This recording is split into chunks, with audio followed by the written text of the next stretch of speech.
जय श्री हित हरिवंश श्री राधे श्याम श्री राधा बाबा की जय हो।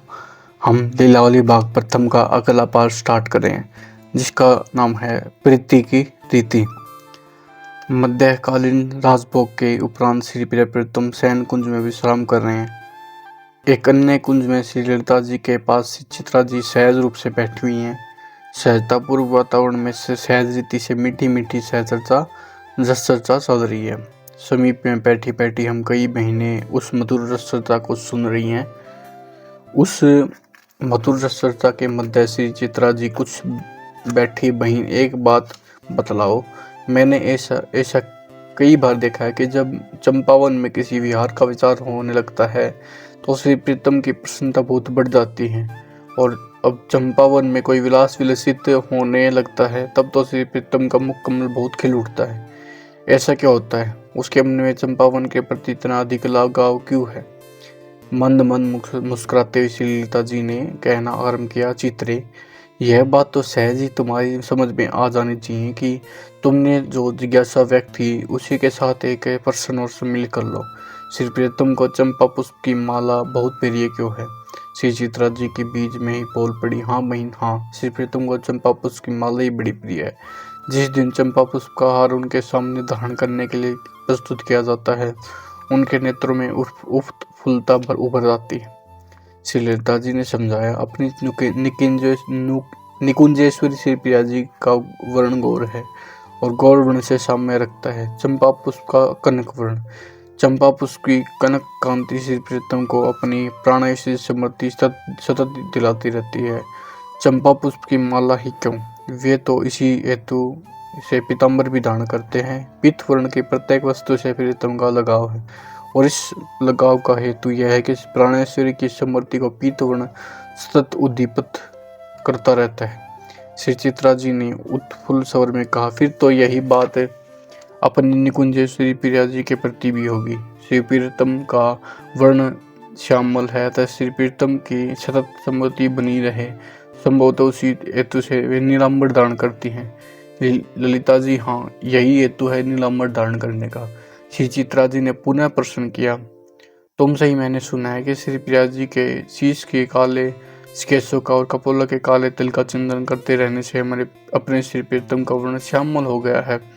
मन में सतत बना रहने वाला चिंतन मन को प्रभावित करता ही है। यही तथ्य अपने प्रिया जी के साथ भी घटित होता है।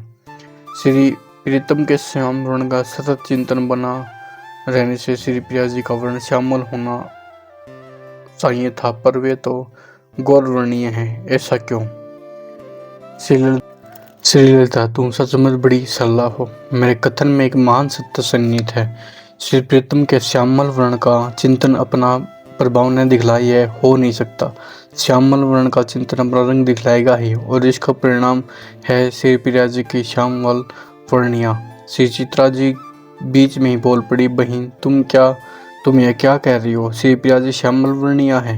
श्री ललिता जी, तुमने मेरी बात पूर्ण रूप से सुनी ही क्या है? मुझको अपनी बात पूरी तरह से कह लेने दो। श्री प्रियतम का सतत चिंतन करते करते श्री प्रिया जी का वर्ण श्यामल हो गया है। मैं एक उदाहरण दे रही हूँ जो मेरे कथन की यथार्थ की ओर संकेत कर रहा है। तुमने ऐसी कई पद गाए हैं और सुने होंगे जिससे श्री प्रियतम के लिए श्याम शब्द का श्री प्रिया जी के लिए श्यामा शब्द प्रयोग हुआ है। हम सभी जय जयकार करती या कराती हैं, कभी कभी श्यामा श्याम की जय जय बोल जाती हैं। जय जयकार इस बोलने में श्याम शब्द के साथ श्यामा शब्द आया है। यह श्यामा शब्द श्री प्रिया जी के लिए है। श्री चित्रा जी, हाँ बहन, यह तो पूर्णतः सही है कि अनेक बार श्यामा शब्द के साथ श्यामा शब्द का प्रयोग होता आया है जो श्री प्रिया जी का वाचक है। श्री ललिता जी, श्री प्रीतम के श्याम वर्ण का चिंतन करते करते श्री प्रिया जी का वर्ण श्यामल हो गया है, परंतु उस सबके सामने इस तथ्य की अभिव्यक्ति हो ऐसा उसको रंच मात्र अभिष्ट नहीं है। उन्हें प्रीति का दिखलावा तनिक भी रुचि करनी है। अपनी श्री प्रिया जी का स्वभाव बड़ा संकोची है। उन्होंने श्यामल वर्ण से कहा कि तुम मेरा एक अनुरोध स्वीकार कर लो। तुम मेरे प्राण प्रीतम के दिव्य अनुपम चिन्मय वर्ण हो, अतः तुम्हारा हृदय ये स्वागत है। मैं स्वागत कर सकती हूँ, स्वागत कर तो रही हूँ, परंतु ब्रह्माभिव्यक्ति उचित नहीं है। तुम मेरे भीतर समा जाओ, तुम मेरे अंतर में शुभ गुप्त रूप से विराजित रहो। श्री प्रिया जी के इस अनुरोध को श्याम वर्ण ने अक्सर अक्सर स्वीकार किया। अब सत्य है कि श्री प्रिया जी का मन श्यामन वर्ण में नित्यानंतर निगमगन रहता है। उनके मन का अब दूसरा नाम श्याम रंग है। श्री प्रिया जी ने एक कार्य और किया।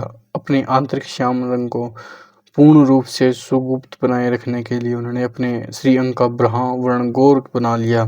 गौर बना लिया इसलिए किसी को इससे रहस्यमयता की भनक भी नहीं मिलने पाए।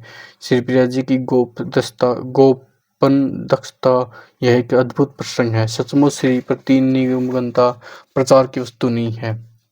यह तो एक ऐसी निर्वचनीय एवं संवेदनशील भावनिधि है जिसके सुरक्षा के लिए सुगुप्तता बहुत आवश्यक है। प्रीति निगमनता एक ऐसी अद्भुत स्थिति है जो अपनी ललक या छल को सतत छिपाए रखना चाहती है। पदे पदे क्षणे क्षणे छिपाव का प्रयास होते रहने के बाद एक तथ्य यह भी कि उस प्रीति निगमनता की कुछ कुछ झलक कभी कभी समीपता को मिल जाया करती है। जो झलक मुझे मिली है उसी के आधार पर मैंने यह सब बतलाया है। श्यामोपासिका श्री प्रिया जी अंदर से पूर्णतः श्याम वर्णीय है।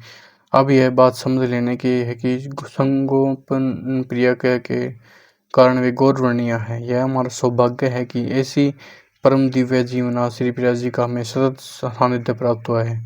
यह पारस्परिक संलाप था। श्री चित्रा जी और श्री ललिता जी के मध्य और समीप बैठी हुई मैं सुन रही थी। सुन करके मैं इस युगल ऋषिकों की प्रीति की रीति का विस्मय कर रही थी। विस्मय में डूबी डूबी मैं इस प्रीति की रीति की जयकार बना रही थी। मन ही मन प्रीति की रीति पर बलिहारी जा रही थी। जय श्री राधे श्याम।